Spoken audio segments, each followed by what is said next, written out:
कहते हैं ना कि प्यार को पाने के लिए प्यार करने से ज़्यादा हिम्मत करना ज़रूरी होता है। ऐसी एक कहानी ऋत्विक और मौसम की। ऋत्विक पहली बार होटल में खाना खाने के लिए गया। उसने ज़िंदगी को बहुत ही सादगी से जिया था।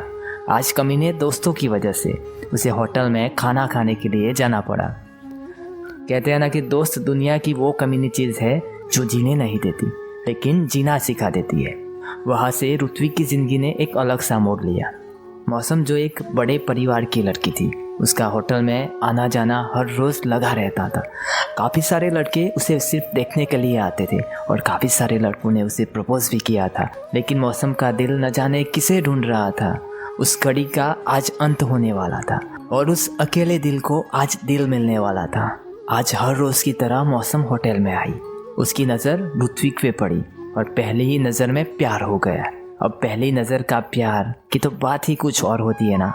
अब ऋत्विक को मौसम बार बार देख रही थी, लेकिन ऋत्विक अपने दोस्तों के साथ इतना मशगूल था कि उसे कुछ भी पता नहीं था। अभी मौसम बार बार देख रही थी, लेकिन ऋत्विक ने एक बार भी नहीं देखा था। मौसम को बहुत ही गुस्सा आ रहा था कि लोग मेरे पीछे पागल है और मैं उसके पीछे, लेकिन कमीना देखता ही नहीं। मौसम एक हिम्मत वाली लड़की थी और ऋत्विक एक शर्मिला लड़का। दोनों की जिंदगी का फर्क इतना कि ज़मीन और आसमां।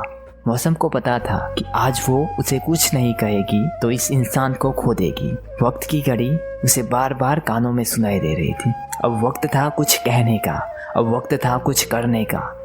हमारी मौसम भी कम नहीं थी। वो घड़ी आ गई। मौसम सीधा उठती है अपने टेबल से। Excuse me mister. ऋत्विक ने अब भी नहीं सुना था। उसे लग रहा था कि वो किसी और को बुला रही है। दूसरी बार बुलाने पर पीछे मुड़ता है और कहता है, क्या क्या क्या मुझे बुला रही हो?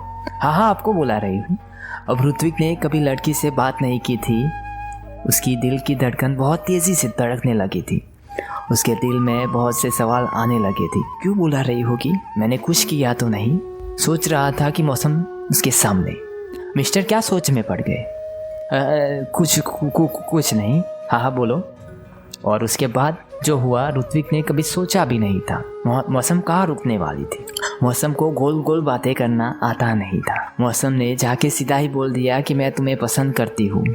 अब ऋत्विक का दिल इतने जोरों से धड़कने लगा था कि जाने बाहर निकल जाएगा। ऋत्विक को कुछ समझ नहीं आ रहा था कि क्या करूं। और फिर क्या था, ऋत्विक को भी वो पसंद आ गई थी, लेकिन सोच रहा था कि कोई लड़की ऐसे कैसे प्रपोज कर सकती है। ऋत्विक लड़खड़ाते हुए बोलता है, यार ऐसे कैसे हाँ कर दूं? ऐसे कोई करता है?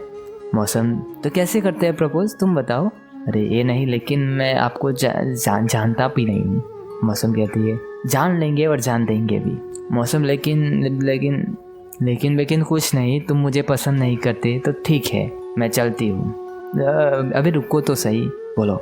ऐसा नहीं, पहले दोस्त बनते हैं फिर आगे का सोचेंगे। मौसम ने बड़े ही अतरंगी आवाज़ में बोला, ये हुई ना बात, चलो नंबर दे दो। ये बात ऋत्विक के दोस्त भी देख रहे थे और वो लोग भी मौसम को हर रोज़ देखने आते थे। सबको जलन हो रही थी कि अरे यार, इसको हम यहाँ क्यों लेके आए। फिर क्या, ऋत्विक ने नंबर देता है। अरे नाम तो बताते जाओ। ऋत्विक, तुम्हारा? मौसम बड़े ही प्यार से बोलती है, बाय ऋत्विक, रात को कॉल करती हो। ऋत्विक बहुत खुश था। सोच रहा था कि ये सपना तो नहीं। दोस्तों में वो हीरो बन के घूम रहा था, क्योंकि जिस लड़की का सपना वो देख रहे थे उस लड़की ने ऋत्विक को सामने से प्रपोज किया था। रात हुई, ऋत्विक भी इंतजार कर रहा था उसके कॉल का। अब कॉल आती है और मौसम भी इतनी उत्सुक थी और फिर होती है बातें। रात को देर तक बातें करते हैं और फिर ऋत्विक सब बताता है। उसकी ज़िंदगी में बहुत परेशानियां होती है, सब बताता है और मौसम को बोलता है कि मैं तुम्हारे लायक नहीं हूँ, तुम मुझसे भी अच्छा लड़का डिजर्व करती हो। और फिर क्या, मौसम कहती है, देखो मैं तुम्हें प्यार करती हूँ और तुम्हारी हर परेशानी में तुम्हारे साथ रहना चाहती हूँ। मेरा दिल तुम्हारा है और तुम्हारा ही रहेगा।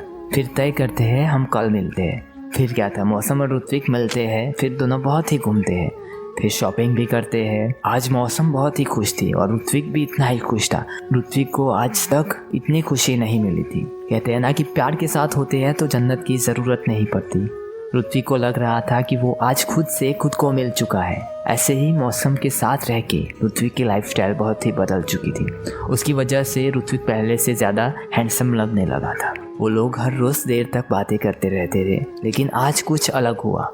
ऋत्विक रात को कॉल करता है, मौसम कॉल नहीं उठाती। ऋत्विक सोच में पड़ जाता है कि ऐसा क्या हुआ जो आज मौसम मेरा कॉल रिसीव नहीं कर रही है। वो बहुत ही परेशान था। रात को उसके घर जाने के लिए निकलता है। दोस्त जाने नहीं देते, बोलते हैं रात को जाना सही नहीं है, तू सुबह चले जाना। अब रात की एक एक मिनट उसको बरसों जैसे लगने लगी थी। अब सुबह होती है, दौड़ता हुआ वो मौसम के घर जाता है। घर की बेल बजाता है और कोई अंकल डोर खोलते हैं। अंकल? कौन? अंकल, मैं मौसम का दोस्त ऋत्विक। ओह, तो वो तुम ही हो जो पूरी रात कॉल करते रहे हो। जाओ जाके मिल लो, मौसम अंदर है। Thank you uncle. रुको, उसे बोलना कुछ खा ले। डोर खोलता है और अंदर मौसम बैठ के रो रही थी। दौड़ के ऋत्विक को चिपक जाती है और जोरों से रोने लगती है। ऋत्विक: अरे मौसम, ऐसा क्या हुआ जो तुम इतनी जोरों से रो रही हो? मैं आ गया हूँ, अब रो मत यार। क्या हुआ है वो तो बोल। मेरा एक रिश्ता आया है और वो लड़का भी बहुत सेटल है, तो मुझे बोल रहे हैं कि मैं उससे शादी कर लूं। लेकिन यार मैं तुम्हें प्यार करती हूँ। अब ऋत्विक भी बड़े सदमे में था। अब सोच रहा था क्या करूँ। बोला हम अंकल को बात करते हैं ना। अरे मैंने कहा, लेकिन मानते ही नहीं। हमारे रिश्ते का पता है उन्हें। अरे लेकिन अंकल को बात तो करते हैं ना। बोल रहे हैं तुम्हें शादी तो करनी पड़ेगी और जल्दी से करनी पड़ेगी। पापा को बोलती हूँ तो कहते हैं मैं मर जाऊंगा। क्या करूँ यार, ऐसा है। और तुम खुश हो तो कुछ परेशानी नहीं है। तुम्हें जो अच्छा लगता है तुम कर सकती हो। जिसे प्यार करते हैं उसे पाना जरूरी तो नहीं। तुम्हारी खुशी में मेरी खुशी है, सोच के जवाब देना। फिर खाना खिलाता है।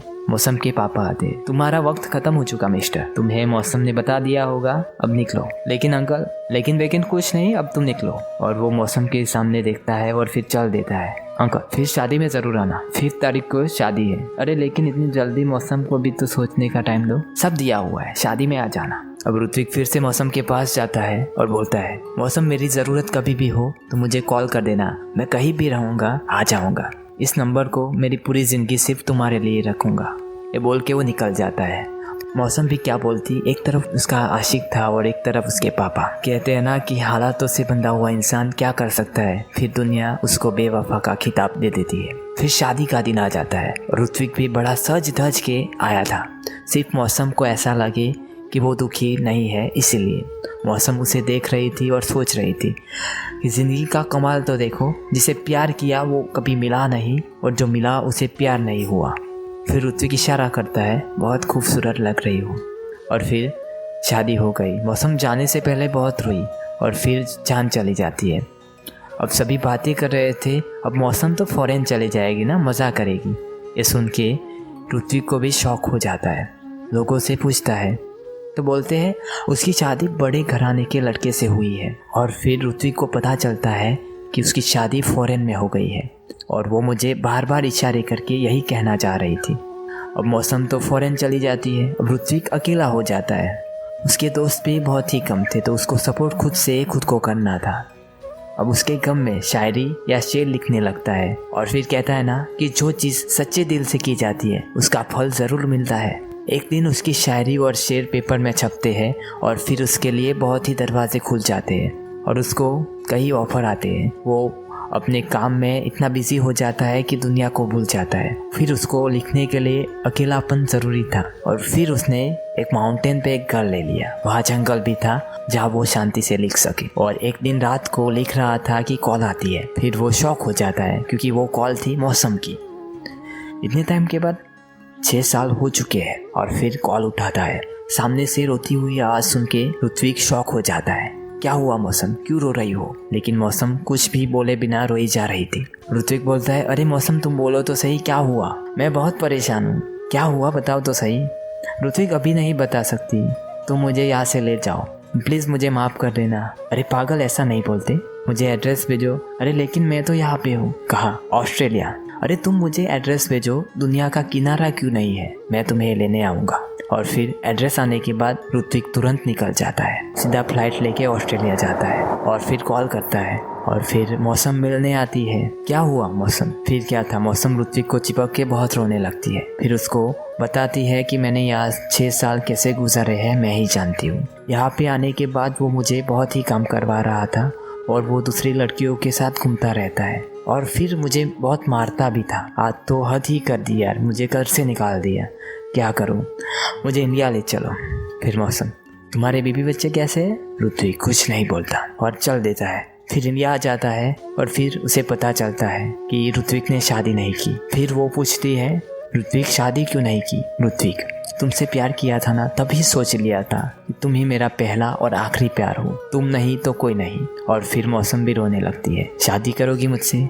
लेकिन उसके मुंह पे अपना हाथ रख देता है और कहता है, अब मना मत करना, मना करोगी तो उठा के ले जाऊंगा। फिर उसको गले लग के बहुत ही रोने लगती है और फिर दोनों शादी कर लेते हैं। इसीलिए कहते हैं ना कि सच्चे प्यार को पाना जरूरी नहीं, उसको निभाना जरूरी है। प्यार के पंछियों के लिए मिलने से ज्यादा जरूरी होता है एक दूसरे की खुशी। ऋत्विक भी मौसम की हेल्प नहीं करता और सोचता कि उसने बेवफाई की है तो आज मौसम बुरे हाल में होती। आज इंडिया में भी ऋत्विक जैसे कई आशिक हो चुके हैं और ये कहानी उनसे प्रेरित है।